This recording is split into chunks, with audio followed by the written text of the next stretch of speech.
On today's episode of the Broadway Shuffle, how Texas Tech has built one of the most consistent basketball programs in the country and what the bracket reveal means for the rest of the season. That and much more next on the Broadway Shuffle.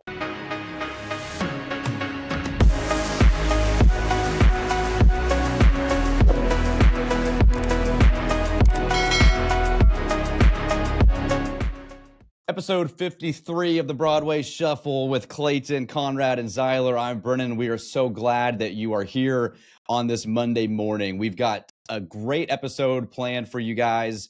We're going to go into the bracket reveal that was released, where you're kind of stood, what that means for you with getting into the rest of March and the rest of Big 12 play. We'll look at how Texas Tech, even through coaching changes and everything over the last decade, has built one of the most consistent basketball programs in the country. And we've got some other stuff to go through. Ludwig Oberg wins, Mac McClung wins. It was a great weekend for Texas Tech athletes as well in the professional realm. But first, if this is your first time listening, we are glad you were here, whether on Spotify or Apple. Make sure to give us a follow and like on there as well. Wow, man, I am just like tripping right now. And then on YouTube, if this is your first time, make sure to like this video and subscribe to our channel as well. It helps us grow. We appreciate you. In fact, we do a subscriber of the week now. So Zyler, I'll go to you, man. You've got our subscriber of the week you'd like to announce. So who is that for this week? Yeah, so my wife and I volunteer at a church thing on Saturday nights, and we had a family come in, and we had the privilege of watching their kids, and they've got an awesome family. You know, three young kiddos that we were able to take care of that night, and it was a ton of fun.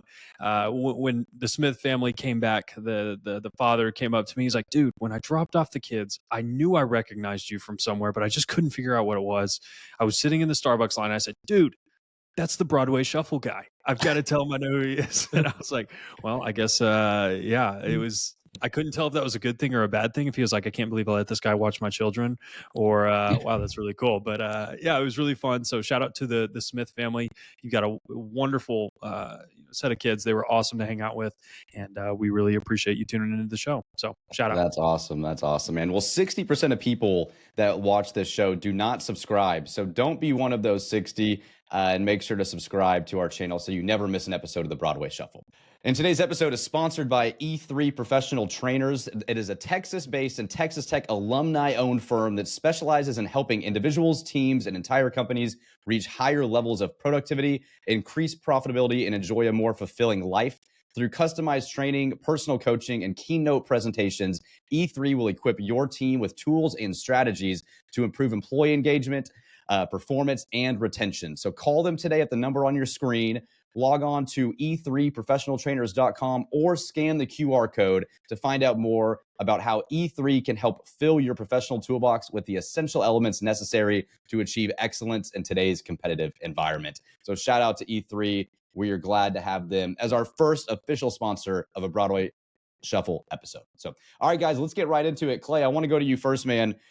An absolute dominant performance from tip really to finish. You win by close to 40 points against Oklahoma State. We needed a game like this. We've had a few, especially coming off a double overtime game against Arizona State at home. What was your reaction to seeing how dominant we were on the road, and specifically get into Toppin and what he was able to do for your team this last week? Yeah, it was awesome to see us take control of the game early and not let them back into it. I'd say that's probably one of your three best performances of the year, along with the Houston game and then the Utah game, just as far as like start to finish performance from the entire team.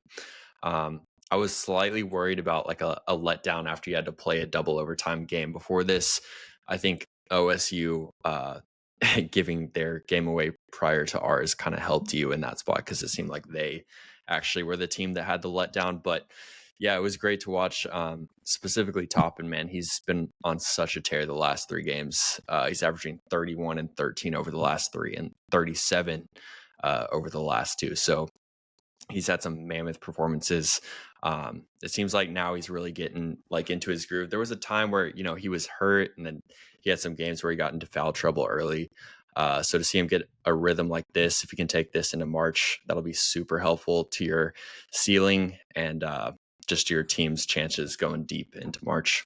Yeah, Z, what do you make of Toppin's rise? Anything you think it's just the team's looking for him a lot more, or just that they know when they needed buckets, especially in that Arizona State game, it's like just go to 15 and let him cook? Like, what do you think the reason for this just uptick in massive performances over the last week or so? Yeah, I mean, I don't want to diminish his performances. Basically, if you don't have a center that's above like 6'10", or he's super burly like Toby Awaka, Toppin is going to dominate. Arizona State was missing their starting center. OSU, Osmani got ejected in the second half, and he's not really that great of a post defender either. If you don't have somebody that can either stop Toppin from backing you down or can block shots one-on-one, he's going to dominate. If we face a team like that in the tournament, I'm going to feel really, really confident that we're going to be able to win and just get easy buckets.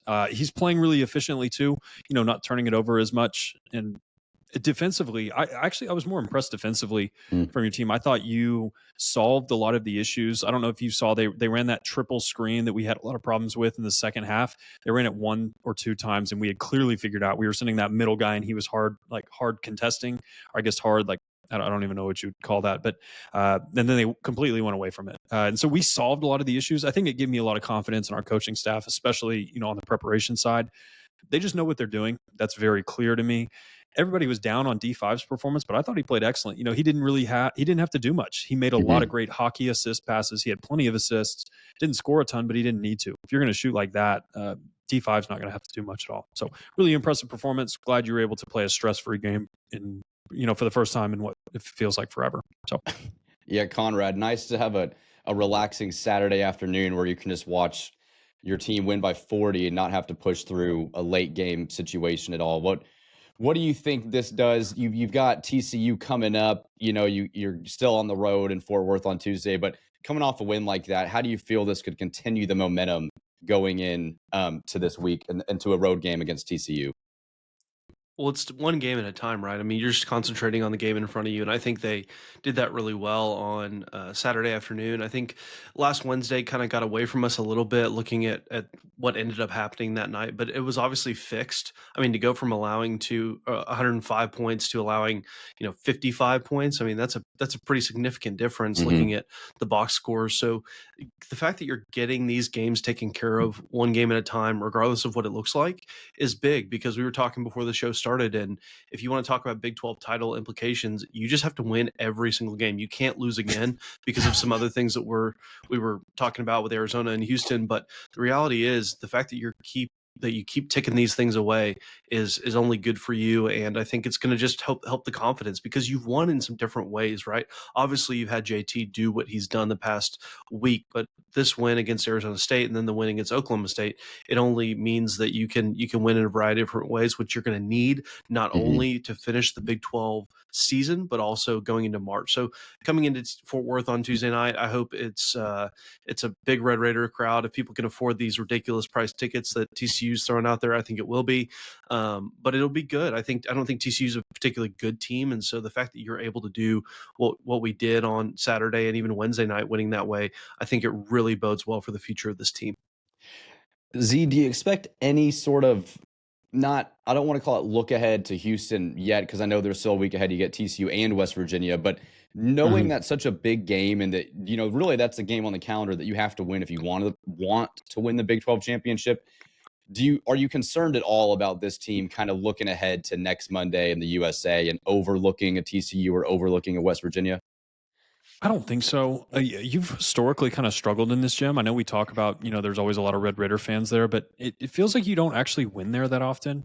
I don't think Grant and the staff are characterized by look ahead spots. I think, people may indicate, yeah, it's a look ahead spot because you play poorly, but you shot 46% from the three against Oklahoma State. You're probably due for some 3-point shooting regression there. So we'll see. I expect a motivated team. Outside of the Arizona game, once we've seen you, like Oklahoma State, once we've seen you once, the second time we're not really fooled by a ton of things. TCU does have a freshman that's kind of come on for them recently, Jace Posey. He only played like 6 minutes against us, but in the last couple games he's playing like 20-ish minutes a game, and he's been a lot better for them. So that may be a different look, something that we didn't see last time, but I'm expecting a competitive game. I think it'll be 2 to 3 possessions either way. I don't think either team's really capable of blowing out the other one, just with TCU's defense, and Ernest Uday on the inside is going to be a problem for Toppin. So I think you're going to have to shoot well to win. Yeah, for me, coming off of Saturday and looking ahead to this week, I just think that when this team, and we saw this on Wednesday too a little bit, but when they do get, you feel like they get down or like they're not going to find a way to win the game. Like the Houston game, for a good example, Houston kind Mhm. of takes the lead late. The grittiness of this team, because you're Mhm. you're coming off of like that's essentially kind of a trap game in Oklahoma State at Stillwater, like Mhm. a very emotional, long-winded double overtime game at home that you had to claw your way Mhm. to win, and this team just keeps answering the bell. It's like Mhm. when you get to that game Saturday afternoon and you just go out and just crush them and win by 40, it's like I don't think anything really phases this team. It just feels like it is a bunch of mature kids that know how to play together and know how to win. And I don't expect anything like that to happen this week either. But it's a long season. In this stretch, especially, you've got the Houston, Kansas game coming up. Those games are games you just have to win, especially if you want to keep moving up the seed line, which we'll get into here in a second.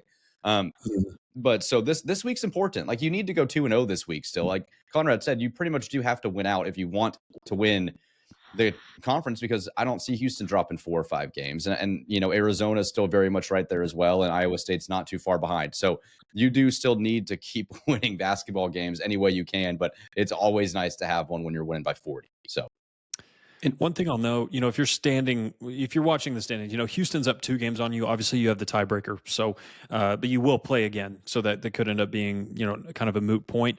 Arizona does not get to play Houston again. So they would have to outright beat Houston to get a share of the Big 12 title. So you're really the only team that can catch them now, unless Houston's going to drop 3 or 4 games. mhm. The other thing that is nice, though, and if you are late night watching on Saturday, Kansas dropped a game to Utah. And what that did for you is you're now 3 games ahead of fifth place in the Big 12 with 6 games left to go. So the big item there is you want to get fourth or at least higher, because that gets you the double bye. So you'll have the first round of games on Tuesday, and then another round of games on Wednesday, and then you would play on Thursday. So that got you a lot closer to that objective right now. You are only sitting at a 5% chance of sitting outside the top 4 right now in the Big 12 basketball standings. So that was a huge actual game for you. Kansas is 3 games behind you. BYU's 3 games behind you. Baylor's 3 games behind you, and you own the tiebreakers over all those teams. So you're sitting in a really good spot when it comes to a top 4 finish at the Big 12 tournament. Well, and even thinking about the Big 12 tournament and then the Big 12 conference race and the regular season, those things matter to us for sure because they're important. You're competing against, what has been the best conference of college basketball. Obviously not that this year, but historically a fantastic conference. But what's encouraging about this run and this team and really this season so far and the way it's played out is that you are peaking at the right time. If you continue to progress in this sense, March is what we really care about, right? Not that we don't care about those other things; those are important, but anything can happen in March. I mean, say you're a 4 or 5 seed, you get hot at the right time, you continue to progress like we have, and you never know what can happen. So those things do really matter to us. But just considering the bigger picture, I think Tech fans should be really, really happy with this team and what we can do in mid March and hopefully early April. Yeah, that's a great segue into what I think we're about to talk about is the top 16 reveal. If you guys didn't see that, so Brennan. Why don't you take it, man? Go ahead. You so eloquently segued there. You don't need me to do it. Go ahead and get right into it. It's a problem. I was having lunch with a guy the other day, and he's like, what are some kind of nerdier things that you're into? It was just we were talking about a lot of stuff. I was like, dude, I'm super into bracketology. Like, I love that stuff. And he's like, oh yeah, me too. And we started talking about it, and it was very clear that he was not into it like I was into it, and so I had to pull back a lot on some of the things, but. I enjoy that stuff a ton. And so I get super nerdy about it. So you were the 13th overall seed in the bracket reveal. So you were the number 1 4 seed. You're sitting right behind Arizona. Now, if you know anything about the selection committee, you know that they typically finish this selection by, Wednesday or Thursday. So there's a chance that Arizona State game or that Kansas State game that Arizona played didn't get included. So you may have already been flipped. But right now, if the tournament started today, you would almost assuredly be a 3 seed. There's a lot that needs to happen. You have this weird dichotomy right now where your predictive metrics, which is how good people think you are like a top 2 seed. You're playing like the 7th or 6th best team in the country, depending on what you look at, but your resume is sitting at like 18th best, like much closer to a 5 seed. And so the committee's kind of balancing those things out. And so what you've got to do is continue to play really well, but also you've got to get those resume averages up, and that's winning games. Now, these Q2 games don't help you a ton, but you definitely don't want to drop them. And so those are going to be important things of the next couple of weeks is making sure you don't drop any stupid games. Yeah, Clay, How much do you think it matters? So last year you're a 6 seed and you lose to an 11. What line do you feel like it's like, oh man, like that? Is it okay if this team's a 5 or a 4? I'm feeling really good, but if we somehow dropped to a 6 or something, like what seed line are you most comfortable with falling in if it's not a 1 or 2 or 3? Like, I guess how much do you think it matters for a second round matchup, if that makes sense? Because if you're a 5, then you go play a 4 right away. You're pretty much the same team. Mhm. It seems like the 3 Yeah. seed, 2 seed level kind of gets you a better second round matchup. But even then, the 7 seed could be some like the 9th best team in the SEC who might be the 15th ranked team in the country or something. How much do you think this really matters? I mean, it just at the end of the day, you just got to win the game in front of you. Yeah, I mean, that's true. I do think it matters quite a bit. And I think if you can get a 3, that's like, you're going to have a fairly favorable path to at least the second weekend. But, like, even if you fall down to a 6, which is almost impossible at this point, I feel like, I would like your chances to still get to the second weekend. If you fall past a 6, that's where I feel like it gets really difficult to make a run, because you're going to be playing a 10 seed, which I think the 10s have beaten the 7s more often than not in the last like 10 years. And then you'd obviously be playing a 2. But, back to Tech specifically, since that's not really fitting, but I think we have a good shot at getting a 3. And I would feel really good of our chances of getting to at least the second weekend. And then, you're playing a 2 seed rather than, as you mentioned, like if you're the 4 or 5 playing the 1, you could be matched up with Auburn or team like, or Duke, and that's a tough matchup. You'd definitely be the underdog by a substantial amount of points in those games. Yeah. I have this weird thing. Like, the seed that I hate the most is the 5 seed. Like, I would almost rather be a 6 seed. I feel like the 5 seed, you get matched up with the mid-major team that dominated all year. Those are all the 12 seeds. And like, give me the terrible power conference team that like somehow snuck in at 11. Like, give me Oklahoma over a team like, UC San Diego or Drake or something like that. Like, I'd much rather play that kind of middle of the pack Power 5 team than some mid-major that's like 28-4 on the year. Yeah. Like, I would hate to be a 5 seed. That's the worst spot for me. And I Conrad, 100% agree. yeah, and that's kind of why I asked the question, because you saw it happen to you last year. You see, even though it was last year, I don't think a 12 seed won last year over a 5. Wasn't that the first time in a while that it actually didn't happen? So, but you just don't know, because you could get at that 12-11 line a very competitive hot NC State. It does feel like that 3 seed, like the 14s. I mean, you do see them ever so often, like Yale winning last year, some of these things happening, but it feels like the safest line to me in a way, like almost like you're getting kind of the worst of the guys that got in, minus the 16 seeds. And so I feel like that's a prime position for you to make a run in March, also depending on what region you're in, who the 1 seed is, but you do avoid the 1 until the Elite 8. So that's kind of the nice thing about having that seed line as well. That's great. And like you mentioned last year, we got obviously super unlucky with who we played.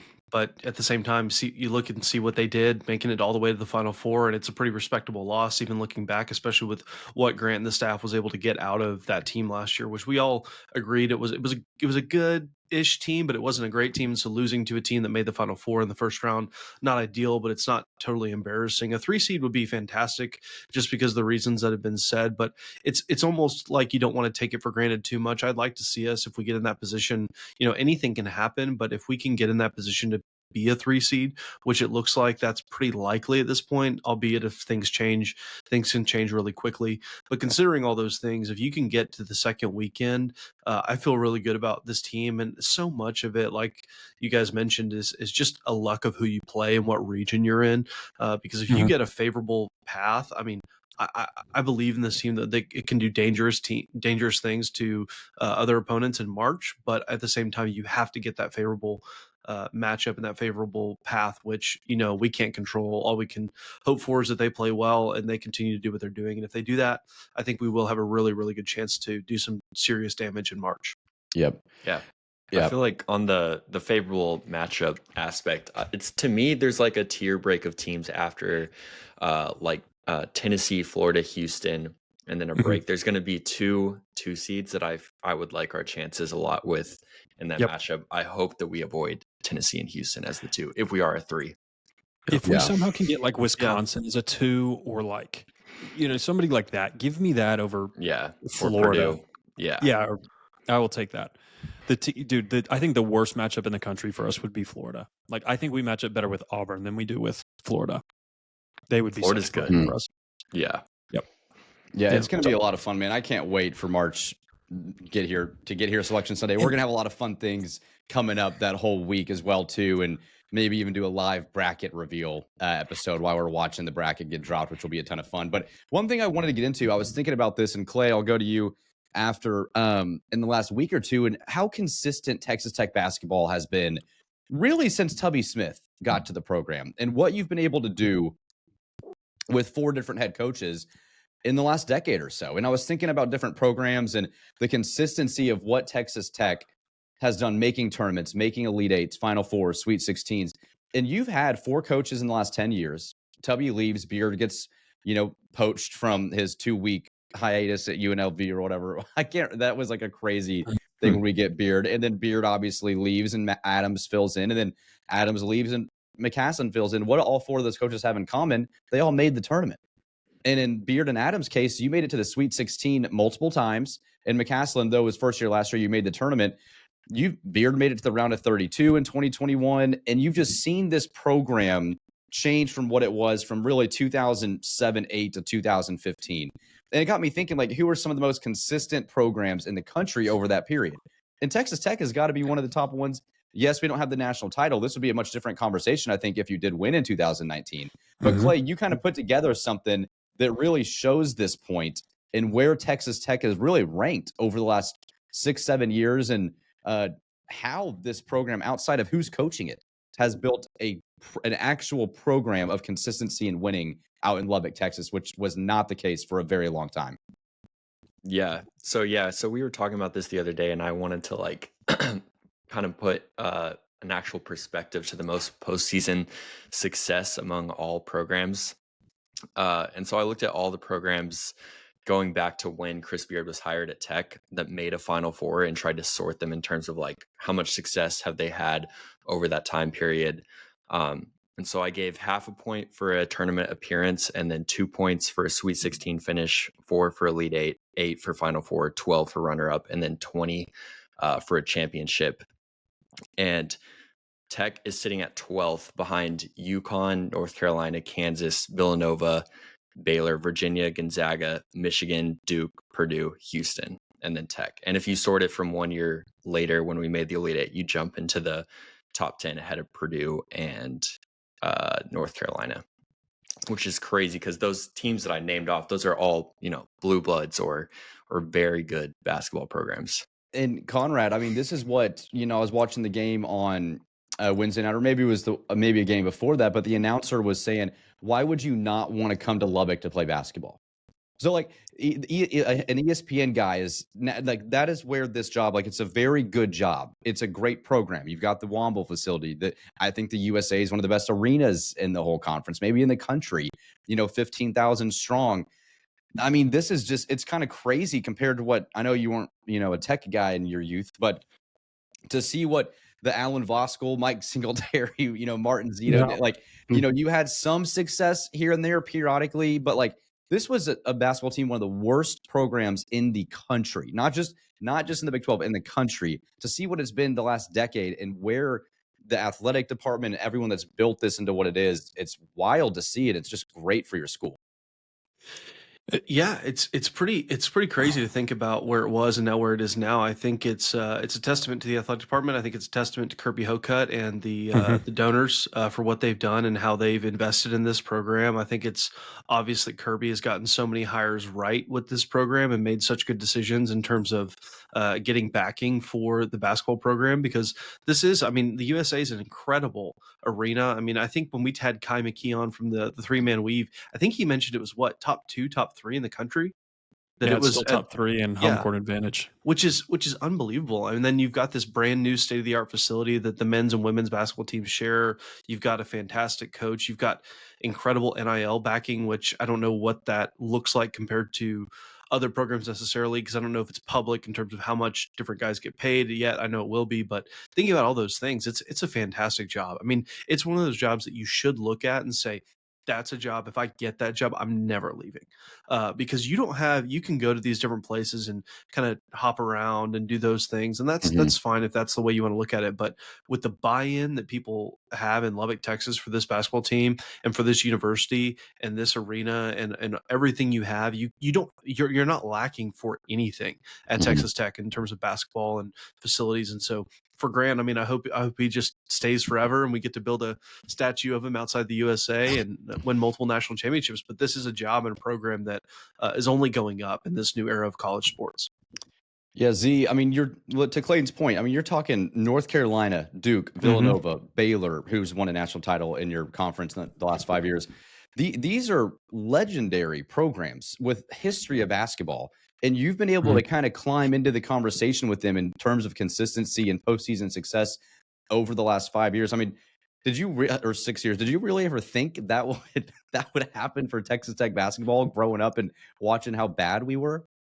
No, I mean, never. You're truly living in the golden age of Texas Tech basketball ever since 2017. Truly, it's easily the best 7-8 year stretch of Tech basketball. Without a doubt. And I think it really does speak to, one, how hard it is to make the tournament. It is not easy to make the tournament, and just making it is an accomplishment that should be celebrated, especially where our program has been historically. And then two, it's hard to win in the tournament. Those games are not easy. Everybody's good. Everybody deserves to be there.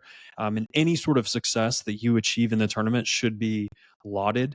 And while it's always disappointing to lose, it's such an incredible accomplishment when teams get there. And that it's such a joy to go on those postseason runs. I remember Chris Level saying something during the Final Four run. It's like, man, enjoy it. You just never know if you're going to get back here. You never know. And you think about all those great teams. Like Gonzaga had so many one seeds for so many years, and they never won a title. I think they only made one title game through all that time. And it's like they were one seeds probably 6 or 7 times. It's just incredibly difficult to do. And the fact that you got to enjoy a Final Four run, that you've gotten to enjoy several Sweet 16 and Elite 8 runs, incredibly fun, incredibly blessed to be a Texas Tech basketball fan. And hopefully it's not slowing down anytime soon. Well, let me ask you guys this. What was Baylor like before Scott Drew got there? I don't know if any of you guys know anything about Baylor basketball history. I sure don't. What were they before Scott Drew? Nothing. They were terrible. Yeah, they were nothing.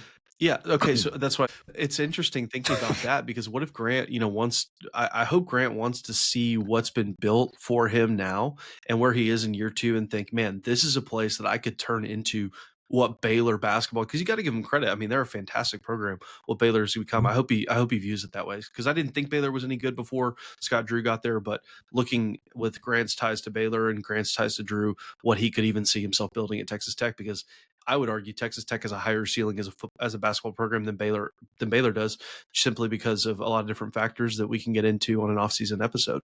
Yeah, no, and I don't disagree. And I think if you look at the 4 coaches, I really do think that Tubby Smith deserves a lot of credit for this. He does. I mean, you look at what the 2018 and 19 teams were. That was a lot of Tubby Smith guys: Justin Gray, Keenan Evans. Those dudes were Zach Smith. And so.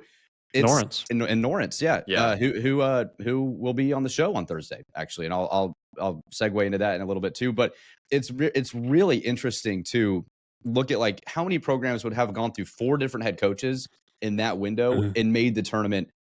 COVID was canceled, so 7 of the 10 years. I mean, Tubby lost in the first round and leaves. Beard didn't make it his first year, but then obviously the success that we had, it's just a testament to what the buy-in to turn that program around is, and it's just special to be a part of. I mean, there's not many people that get to go, unless you're UConn, that go to a Elite 8, Final Four, Sweet 16, and 3 out of 4 years in the tournament. That's hard to do, and that's what incredibly hard. And that's what Adams was able to do his first year. Beard was able to do, and it makes you think that if Grant were to leave for a Indiana or a North Carolina, like you wouldn't be as concerned, because you're like, okay, this is still a good job. You're going to get a good coach. We love Grant, and he's been awesome for your program, and I hope he does stay forever. But if he doesn't, it doesn't make you feel like, oh my gosh, like the sky is falling on this program, because there's so much around it that it has become such an attractive job that I'd feel comfortable that we could get the next best coach, the next Grant, and that's a great place to be when you're in that position. Well, and you've also, like I mentioned earlier, got one of the best athletic directors in the country who's shown time and time again he hits on basketball coaches. He absolutely hits every single time. Mark Adams didn't end the way we thought it would have, but the first year, was fantastic. And so hitting on 4 straight basketball coaches, I was just looking up to make sure he hired Tubby Smith. He hired Tubby Smith as well, Mhm. which is unbelievable to go Tubby, Beard, Mm. Adams, and then McCaslin in a row. I mean, like you guys have said, I think people don't really realize how good it is, or how lucky we are to have Kirby Hocutt, because you don't typically hit like that in any sport. And so that if he hit the way he did is unbelievable. And not even that, just to hit on coaches, but to also navigate unprecedented changes in the Mhm. athletic landscape for college sports. 100%. What it looked like in 2016 versus what it looks like in 2025.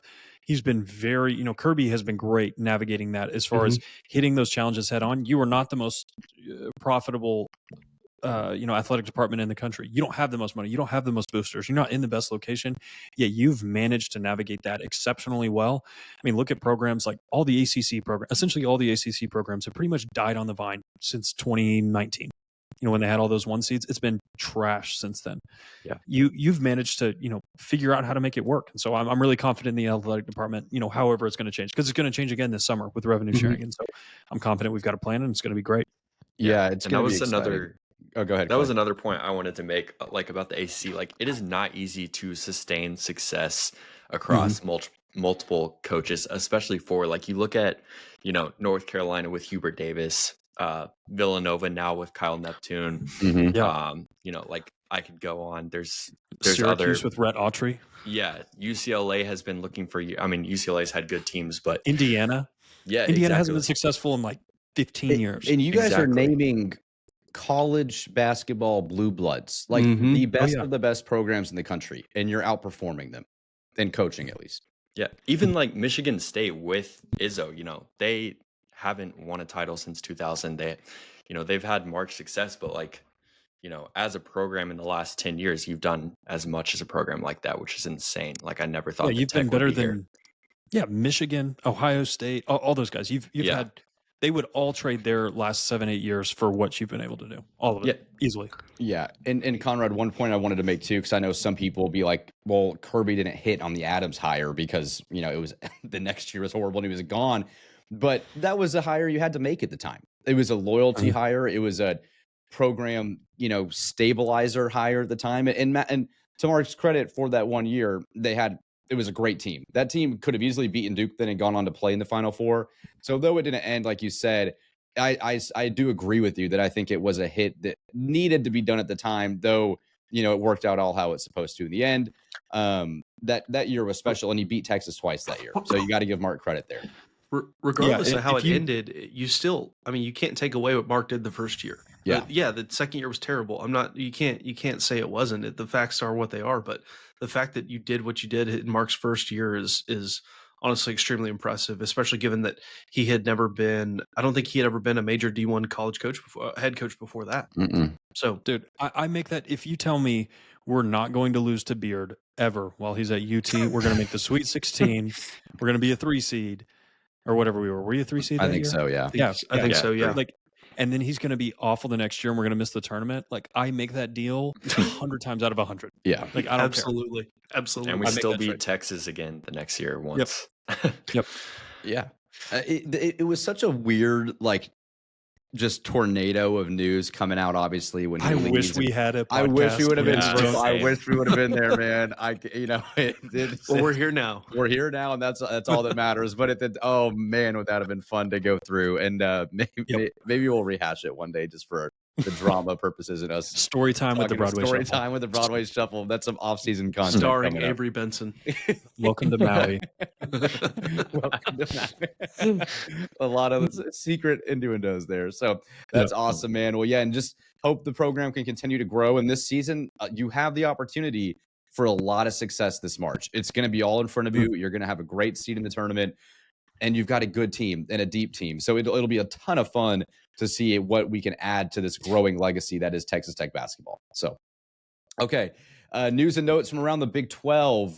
Quickly, we kind of touched on a little bit in the bracket conversation in the Big 12, but Houston did knock off Arizona and Utah beat Kansas. Those are kind of the two biggest results for you in terms of what potential success you could have come March. So keep your eye on those teams as well as Iowa State too. But that's kind of the 4 teams you're looking at now that you need to either drop off or beat in the future to continue to potentially win the Big 12. So those are who you want to keep an eye out toward the rest of the season. Z, I mean, Baylor's kind of there over 500, but you're really, like you said, 3 games ahead with 6 to go. You're looking really good for one of those buys. I don't really think there's any other teams you need to be watching out for other than Arizona and Houston.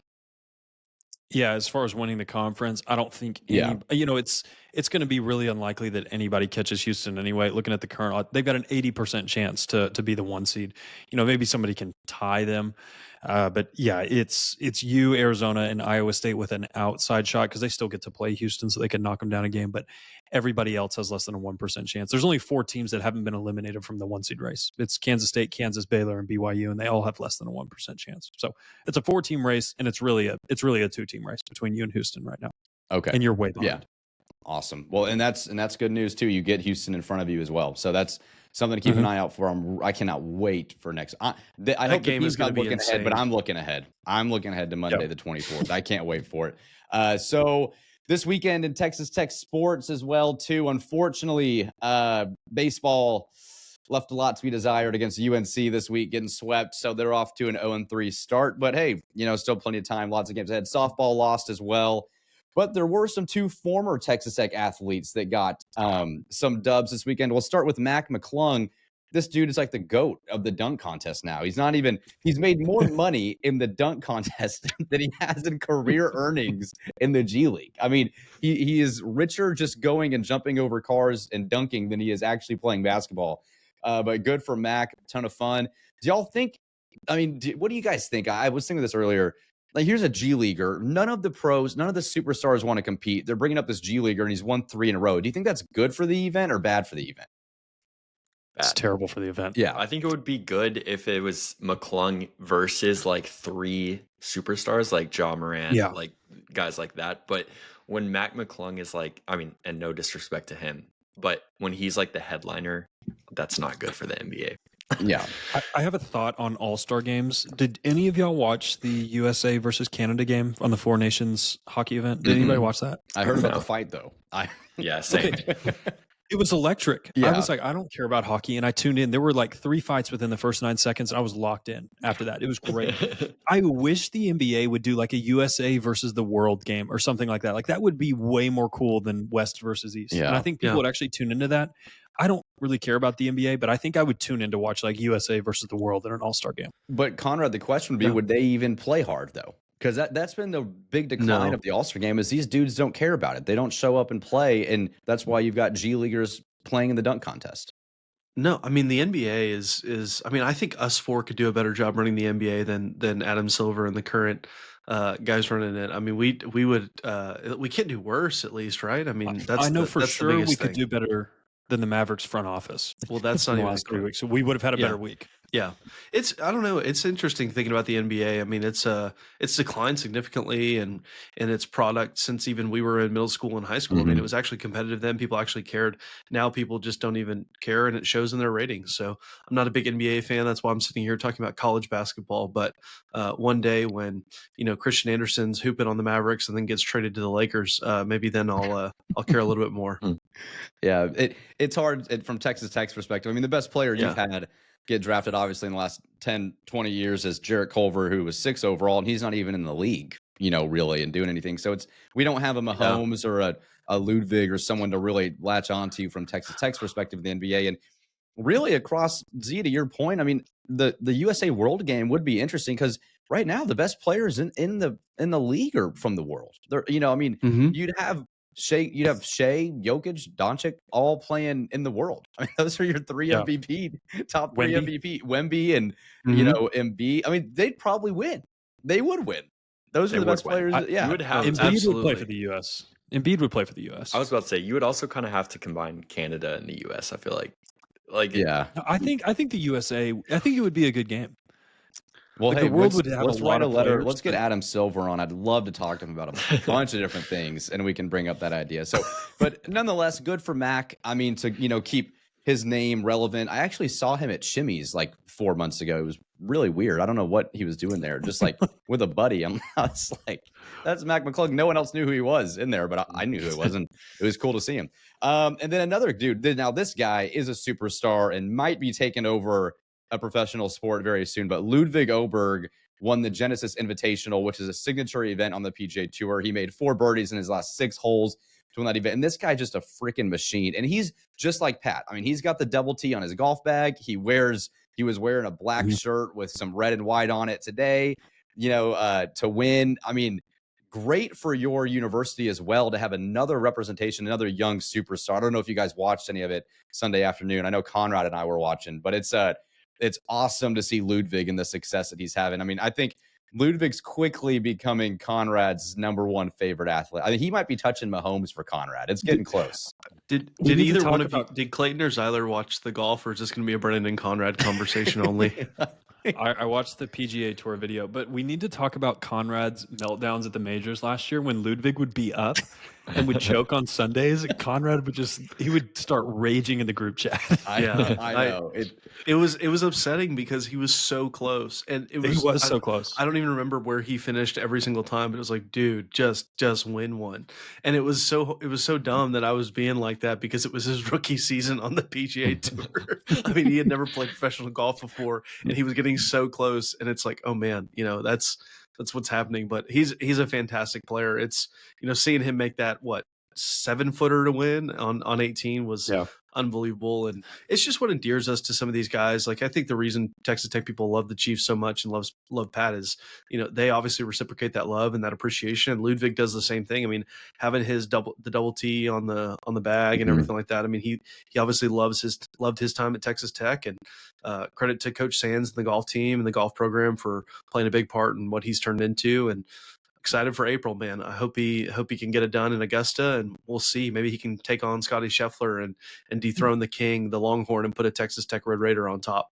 Oh, wouldn't that be great, man? Yeah, and good for Ludwig. And it's just great seeing some of the best athletes in the world in their profession loving your university and repping it. It's and then you've got, I mean, I know Young wasn't really healthy last year that much for the Rangers, but he was a World Series champion, and he obviously loves Texas Tech. And so it's great to see some of these guys that you really developed, and they love Lubbock and they love Tech, and they're having a ton of success professionally. It only helps our university long term, which is great to see too. Yeah. Did y'all know that Ludwig won $4 million today? I just looked that up. Yeah, that's already won like 17 million, which is just slightly less than what I've made in the same time frame. Just off of this podcast. Off this podcast. Yeah. I was looking at our numbers thinking, like, am I getting a fair percentage of our splits here? Because Clayton's making just a little south of 17 mil and I'm making 0. So something's got to give here on this show. Hey, $1 million for 4 days of golf at Torrey Pines. I mean, you can't beat that. I'll do it for one. Yeah, anything. I'd play golf at Torrey Pines for free for $10. It'd be great. So good for Ludwig. So okay, before we transition into our Tommy Tuberville of the week, I want to shout out our sponsor again, E3. Whether you're trying to help your team to produce better results, want personal coaching to move to the next level in your career, or are looking for a keynote speaker presentation to help set the tone for your next conference, E3 professional trainers can help you create a strategy and achieve your professional development and goals for your team or organization. From leadership, communication, and teamwork to time management, sales, and motivation, E3 will help your employees become more engaged in their work, be better equipped to do it, and feel empowered to live a life that will count for something after they are gone. Call them today at the number on your screen. Log on to e3professionaltrainers.com or scan the QR code to find out more about how E3 can help you. So, all right, guys. Tommy Tuberville of the week. So we got some great ones today. Clayton, I'm gonna go to you first because this one. I don't know. This is gonna be a first on the Broadway Shuffle. But who is your Tommy Tuberville of the week for this week? Yeah, my Tommy Tuberville is a little bit of a new format for me on this one, but it is the entire state of Oklahoma's collegiate athletic departments. So originally when I was going to do this, I was going to do just Oklahoma State for their football and basketball programs. But then, I thought, why limit it to just that whenever OU basketball and football is right there? So Oklahoma State and OU in football and basketball this year have a combined conference record of 9-34. Uh, OSU just had one of the most brutal basketball weeks I've seen in a while. They gave away a game to TCU that they had no business losing, and then get beat by Texas Tech by 38 on their own floor. And OU is on the verge of missing the tournament after they started 13-0, which is really, really tough to do, especially in a conference like the SEC where, basically every game is a quad one opportunity. So the state of Oklahoma, you guys are my Tommy Tuberville of the week. That's great. Now that's something, Clayton's got the most diverse Tommies of the week, as he called out some, Utah Twitter account or something during football season. Yeah, that was my first one. That was your first ever one, and now you're going full states. Now you're just calling out. It's there's a wide range for Clayton. Zyler, who's your Tommy of the week? Yeah, I'm going to stick on the basketball train, but I'm going to go a little bit south of Oklahoma. I'm going to go to a program that wants to be at the big boy table, but unfortunately will not be sitting there this year. It is going to be the SMU Mustangs in their basketball program. They have had, some interesting opportunities this year. They sit at 0-4 in Q1 opportunities. They're 5-2 in Q2, which is great. But if you look at what they've done against tournament level competition, so they lost to Mississippi State by 5. That's fine. Totally understandable home loss. They then played Duke and lost by 27. They lost by 15 to a terrible North Carolina team. They played Louisville and lost by 25 at home, and then played a terrible Wake Forest team and lost by 11 at home. Those are the 4 or 5 tournament level teams they've played, and they've lost all of them by, I think, a combined margin of 100 and something points. 0-4 versus the tournament field, 0-4 in quad one, not a tournament resume. SMU, you are my Tommy Tuberville of the week. Gosh, man, it doesn't feel that long ago that Larry Brown was there and they were making tournaments and, had some juice to their program. Crazy how quickly that's changed. So, Conrad, you're up, my man. Yeah, my Tommy Tuberville of the week is are really two individuals that could be Tommy Tubervilles of the week forever, honestly. We should probably just rotate them. Somebody takes a turn every single time, because these two individuals have decimated a franchise that I think all of us care about a little bit, the Dallas Mavericks. So Patrick Dumont, the governor of the Dallas Mavericks. I didn't know sport teams had governors. I thought that was just kind of something that states did, for their actual government. But Patrick Dumont is the governor of the Mavericks. And then obviously Nico Harrison. They're public enemy number one in Dallas, Texas right now for trading Luka Doncic for really pennies on the dollar of what he's actually worth, and somebody that the city of Dallas and Mouse fans everywhere really, really loved and appreciated Luka for all he was and all he did for the franchise. But those two guys for trading Luka Doncic, you are my Tommy Tuberville of the week, and you'll probably be somebody's Tommy Tuberville of the week next week as well. Yeah, that's a good one, man. You're right. Maybe we could create a plaque every week. Every week they could just be the, the could honorary. They be the honorary? Can we change it to the Nico Harrison of the week? Yeah, we could change it from the Tommy Tuberville to the Nico. I know, but Nico doesn't have a reference to Tech, man. That's what makes Tommy so special. Is he was ours could just be for a brief Tommy time. Tuberville asterisk of the week, and the asterisk in the fine print could be or Patrick Dumont and Nico Harrison. We should add fraudulent members as we go, so eventually it'll be like a 10-name award. Yeah. So as soon as there's it takes 35 seconds to read out the actual title of the award. Yes. Well, mine, I don't know if he was mine or not, but Dan Hurley got brought up as a Tommy Tuberville of the week a little bit ago. And UConn basketball is mine because they dropped a game to Seton Hall. And Dan Hurley's kind of had some attitude this year, has gotten it with refs. And Seton Hall, their 2 games before, I'll read some of this, 79-54 loss at Creighton, 84-54 loss at Butler, 60-46 loss to Georgetown, and then they beat UConn in overtime. They're 7-18. They are dead last, or tied dead last with DePaul, a team that you beat in the Big East, and just a weird year for UConn. And Bobby, I keep saying that because I was watching him on Wednesday, and Dan. So Dan Hurley, UConn basketball, you are my Tommy of the week. You can't, even though you're reigning champs, you cannot just pretend and, it's a new season. You got to go earn it again, just like Pat says. So you're my Tommy of the week for losing to Seton Hall. That's a great pick. UConn has 2 of the worst losses by tournament teams all year, and that one in Colorado. Yeah. Yep. Yeah. And that's a worse team in the Big 12 who got a win this weekend, actually. Yeah.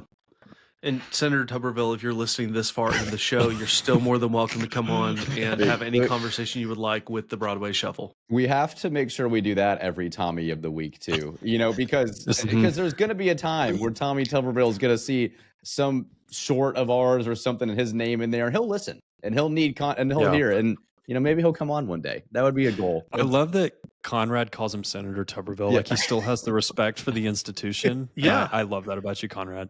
He won a public, he was voted in as a senator for the state of Alabama, Brennan's second home state by association. So, I mean, that's a pretty cool thing. Not everybody can do that. Yeah, Alabama is probably one of the only states where if you just coach football, you could probably become a senator or run for office or do whatever the hell you want to do, because that's all that's there. I mean, even though their basketball teams are pretty good this year, but it's still football or die in that state. So, and Zyler, there's a very tactful reason for why I do that, because in 30 years, when I'm running for senator of the state of Texas, I want everybody to be able to dig up this podcast and realize that he did show respect for the institution, even if he didn't particularly care for the way Tuberville left Texas Tech. So that's the entire reason right there. I just outed myself. Conrad is always he's don't always call him thinking that ahead. Because I want him, if he listens to this, to know that I don't respect him as a senator. So, Mr. Tuberville, if you're listening, I do not respect you as a senator. Who was this?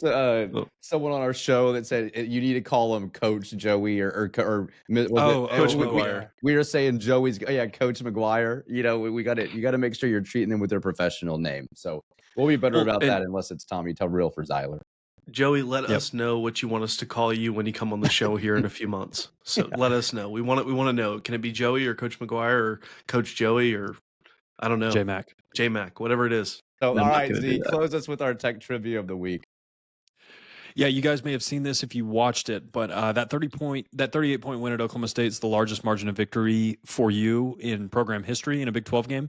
That surpassed a win that you had in 2020 that was a 30-point win. Do you or any of you know what that game was and who we played in that 2020 season when we won by 30 points? Is that on the road? It was on the road. Yeah, excuse me. Sorry, I didn't categorize that. That's a great question. I have no idea. I can tell you who I probably wanted watched to be, that game. But was it? Didn't we beat Iowa State by really bad? That'll be my guess. I guess Iowa State. That's a good guess. Okay. Let me talk to you about the 2020 team and see if I can inspire anything. So this is the Jemias team, right? This is the Clark Jemias Holyfield team. I'm shocked they beat someone by 30. Yeah, Terrence Shannon. Okay, which TJ I don't know if any of y'all saw his jersey reveal. Yeah. Where they hung his jersey upside down. That should have been a Tommy of the week right there, man. Illinois did it backwards. That is upside down. Upside down, yeah. Dude, that is the funniest thing that they still had to raise it up after that. They just, I know. Like, well, TJ laughed it off though, man. He did good. And good for him. Great for TJ getting his number retired. He had a great career there at Illinois. Also, what is Illinois doing retiring a number 1 year after you played at the school? Yeah. Like, they probably saw that he actually got minutes in the NBA, and they were like, "Let's get him up there." Yeah. Sorry. Okay, give us some 2020 history, Z. Yeah, you're right. So Davide Moretti was still on that team. I completely forgot that he was still on that team. Avery Benson was on that team. You still had Chris Clark, TJ Holyfield, Kyler Edwards. And after this game, you lost 4 in a row. So there's another hint for you. That sounds more like it. Yeah, I'm gonna say West Virginia. It's a great guess. Conrad? I have no clue. I'll say who I want it to be, and I want it to be Baylor, but it didn't happen. So you lost to Baylor in overtime in Waco that year. It was Iowa State. You won by 30. Okay. Clayton was right. I remember watching that game, and it was the Jemias Ramsey inferno game. It was definitely his best game as a Red Raider. But yeah, that was Iowa State. Last time you beat a team by 30 plus was that in 2020. So. And obviously I'm dogging that team a little too hard. I think they were 19-11 at the time that COVID happened, or they would have, or something around that. Like they would have been a fringe tournament team potentially. So they weren't horrible, but it just was a team with a lot of hype that did not turn into much after that. So that's all. So Sorry, Avery. I know you're listening. I apologize.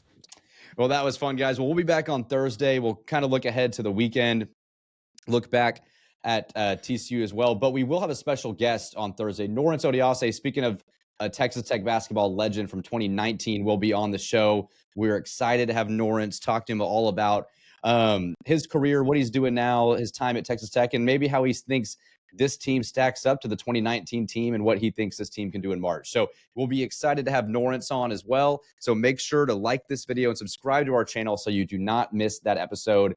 Again, we thank you so much. Shout out to E3 Professional Trainers for sponsoring this show. And if you would like to sponsor or hear about opportunities that you can, there'll be a link in the description, as well as a link to all of our social media channels as well. So whether you're on Spotify, Apple, or YouTube, thank you for checking us out, and we'll see you next time on the Broadway Shuffle. Wreck 'em.